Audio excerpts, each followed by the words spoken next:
আইনশৃঙ্খলা অবনতি সুষ্ঠু পথের বাধা কিনা? আইনশৃঙ্খলা অবনতি হলো কোথায়? একটু মাঝে মধ্যে দুই একটা খুন খারাপি হয়, এই যে হাজির একটা ঘটনা হয়েছে, আমরা এগুলো বিচ্ছিন্ন ঘটনা বলে মনে করি। এই ধরনের ঘটনা তো সবসময় ছিল। আগে আগে কি আহসানুল্লাহ মাস্টার খুন হয় নাই? এরকম তো অনেক আগে হয়েছে, ঘটনা তো অনেক আছে।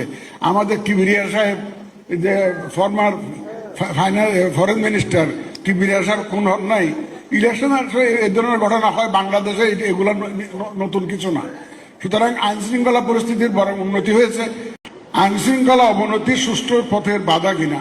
আইন শৃঙ্খলা অবনতি হলো কোথায়?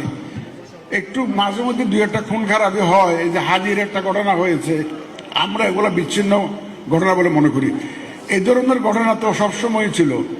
আগে আগে কি আহসানুল্লাহ মাস্টার খুন হয় নাই?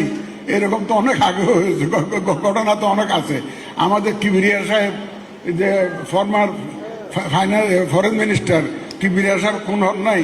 ইলেকশন এই ধরনের ঘটনা হয় বাংলাদেশে, এগুলো নতুন কিছু না। সুতরাং আইন শৃঙ্খলা পরিস্থিতির বরং উন্নতি হয়েছে।